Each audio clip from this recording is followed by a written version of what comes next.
Today's video is about Atlantic Immigration Pilot. The Atlantic Immigration Pilot is a pathway to permanent residence for skilled foreign workers and international graduates who want to work and live in one of Canada's 4 Atlantic provinces on the eastern coast of Canada beside the Atlantic Ocean. These provinces are Newfoundland and Labrador, Nova Scotia, Prince Edward Island, and New Brunswick. If you are interested in AIP, stay tuned. Hello everyone, welcome to Canadian Charisma. Hope you all doing great and staying safe. If you are new here, I provide information and free advice about Canadian immigration and help people to apply for Canada PR, which can save them a lot of money. Without a further delay, let's start today's video. AIP is an employer-driven program designed to help employers in Atlantic Canada hire qualified candidates for jobs they have been unable to fill locally.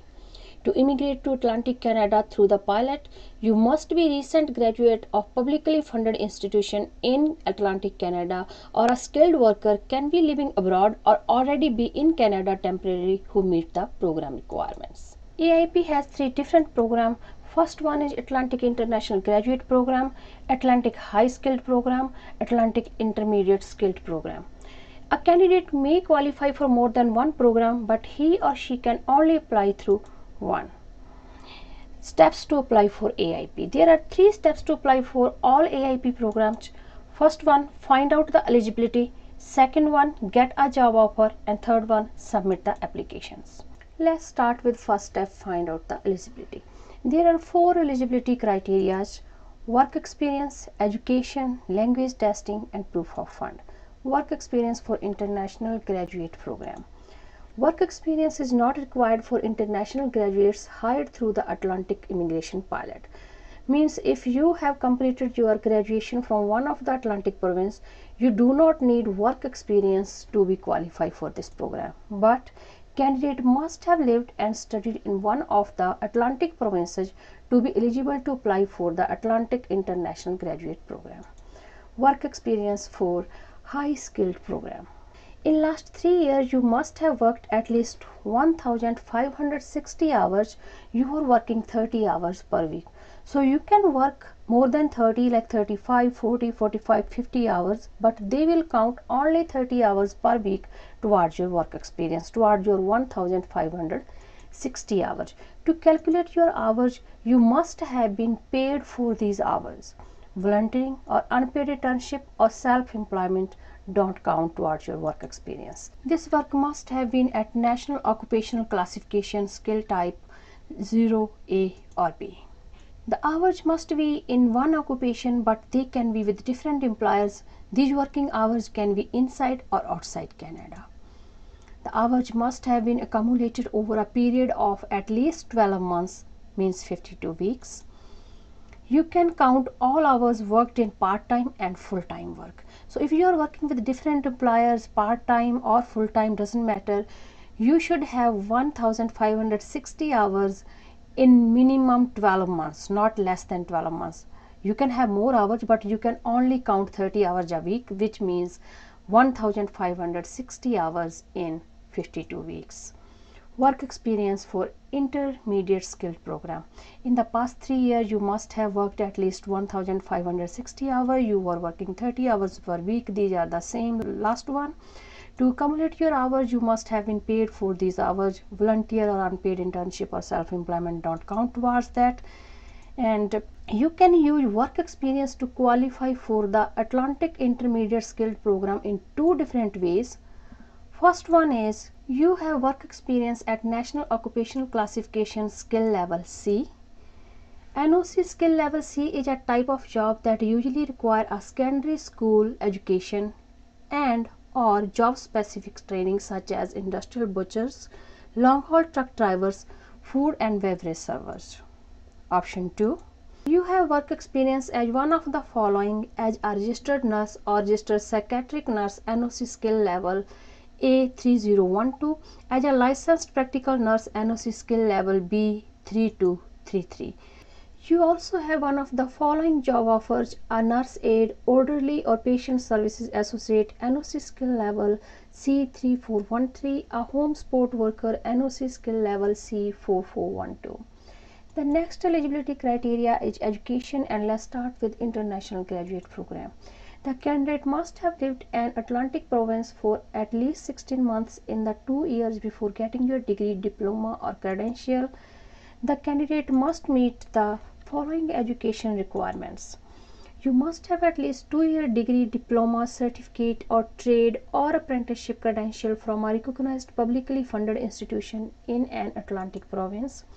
You can accelerate your studies and complete your education credential in less than 2 years. The education credential must still be considered as part of 2-year program by the educational institution at which it is being offered. If you completed your study faster in less than 2 years, they will still consider it as a 2-year program.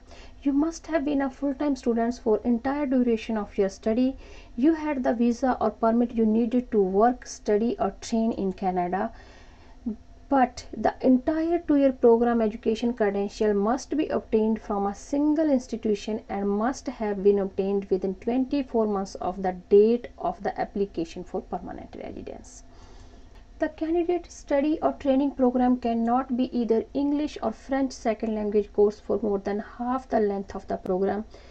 It cannot be distance learning undertaken for more than half the length of the program. You cannot apply if you had scholarship or fellowship requiring you to return to your home country after you graduate. Educational requirements for Atlantic High Skilled Program and Atlantic Intermediate Skilled Program. A candidate must have one of the following.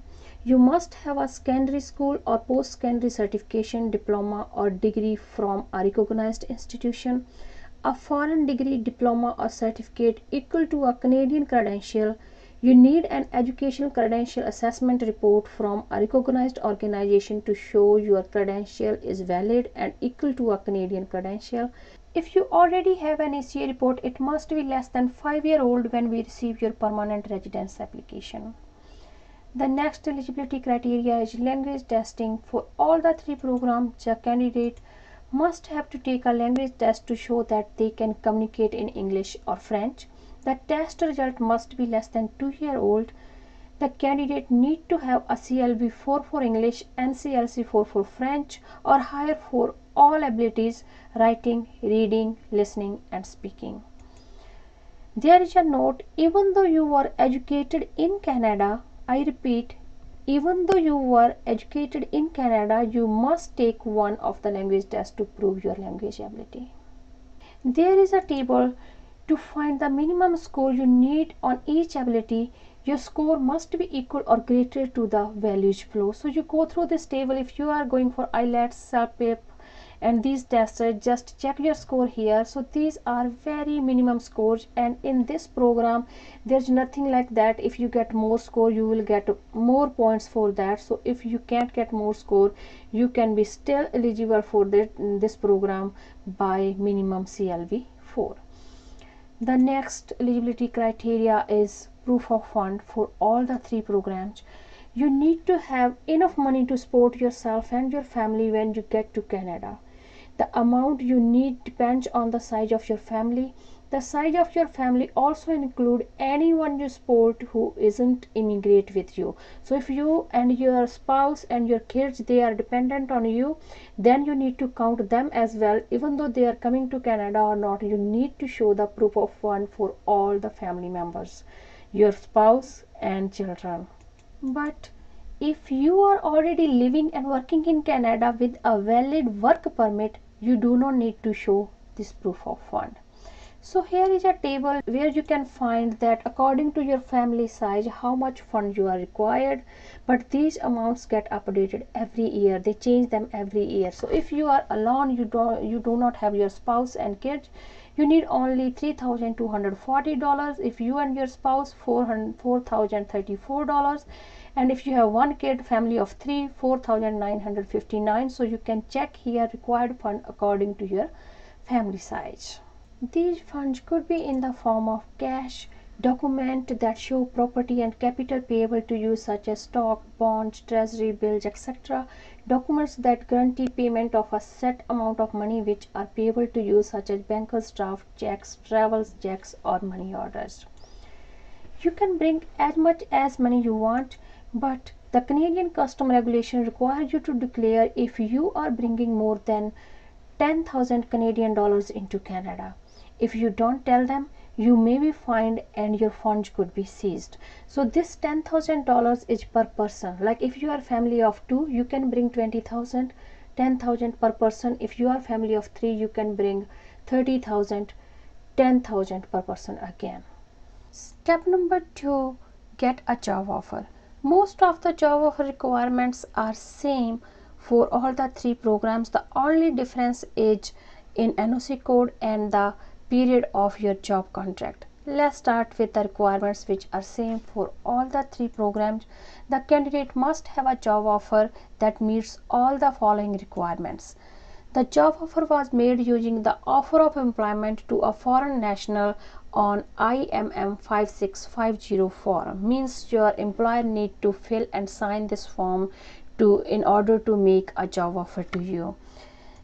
Your employer has been designated as an employer taking part in the AIP by the Atlantic provinces where you will be working either in New Brunswick, Newfoundland and Labrador, Nova Scotia or Prince Edward Island. They must have a confirmation of designation from the province. So when you are getting your job offer, you need to make sure that your employer is the part of AIP. The job must be full-time, meaning you will work at least 30 paid hours per week. The job must be non-seasonal. In general, this means you have consistent and regular scheduled paid employment throughout the year. Next, the job requirements which are different for all the programs. First one is Atlantic International Graduate Program. The candidate must have a job offer in skill type level 0, A, B or C under the National Occupational Classification. The employer is offering you a job that will last for at least 1 year. So you should have a job offer that will last for at least 1 year in NOC 0, A, B or C. There is a note: you must meet employment requirements for the job you are offered. You can find these requirements in the NOC. The job does not need to be in the same NOC as other job you have done. Means if you are getting job offer in new NOC different than your past work experience, it is totally fine as long as you prove that you meet the employment requirement for the job. If you have any question regarding NOC, you can go watch this video. It will answer your all questions regarding NOC code. The next one is for Atlantic High Skilled Program. The candidate must have a job offer in skill type level 0, A or B under the NOC. The employer is offering you a job that will last for at least 1 year. 1 year from the time you become a permanent resident. Means if you are a foreign skilled worker outside Canada and you're coming here after you're getting PR, then it's fine if you have job offer for 1 year. But if you are a candidate who is already in Canada, then you should have that job offer between 1.5 to 2 years, because if your file processing takes 6 months to 1 year, you should have 1 year after you are getting PR. The NOC code requirements are same, like you can get job in any NOC. It doesn't matter what is your past work experience as long as you meet the employment requirements for your new job. The next one is Atlantic Intermediate Skill Program. The candidate must have a job offer in skill type level 0, A, B or C under the NOC. Your employment is permanent, that is, there is no set end date. For this program, your employment should be permanent, that there is no end date on your work permit on your job offer for this program, Atlantic Intermediate Skill Program. Again, you can get job in any NOC. It does not matter what is your past experience. Step number 3, submit your application. The process for submitting your application is same for all the 3 programs. When you and the employer have completed all the steps, you can submit your permanent residence application. To save the time, start filling in your application before all the steps are completed. Gather the documents that go with your application as soon as you can. So if you need any help for this process, please leave me a comment below. I will make a separate video about which documents do you need, how to complete and submit your whole application. Now it's time for the good news, guys. The good news is, if you are applying for this program, you may be eligible to apply for a work permit if your employer needs to fill the position urgently while your application is getting processed. And another thing, your spouse or common law partner can also apply for an open work permit if you have a work permit through the Atlantic Immigration Pilot and your job is listed as skill type 0 or skill level A, B or C in the National Occupation Classification. AIP is more beneficial for people who are planning to study in Canada. They can study from a publicly funded institution in one of the Atlantic province. After completion of 2-year program, they will be able to apply for Canada PR directly. They do not need to go through any PNP or Express Entry program. Second, if someone have already completed their study in Canada, they can find a job in these provinces and can apply for PR right away without any other hassle. If someone is working in Canada on open work permit, can also find a job in these provinces and can be eligible to apply for Canadian PR directly after that. Number 4 is overseas skilled worker. Overseas skilled worker can also find a job in these provinces. What they need to do, just check your NOC code for your profession. Search jobs on Job Bank of Canada or the province's websites. I will leave the link for those websites in the description. Then make a Canadian style CV, or you can say resume. Write a good cover letter and apply for the job. Meanwhile, prepare yourself as much as you can for the interview. Definitely you can get success. If any international candidate is from IT sector, there is a recruitment event is happening for data scientist and data engineer in New Brunswick. The registration deadline for this event is June 15th, 2021. If you are interested, you can go watch this video for more details. If you have any question, please feel free to leave me a comment below, DM me on Instagram or email me on canadiancharisma@yahoo.com. I will try to answer you as soon as possible. I will be back with more informative videos. Till then, stay positive, stay safe. Thanks for watching this video.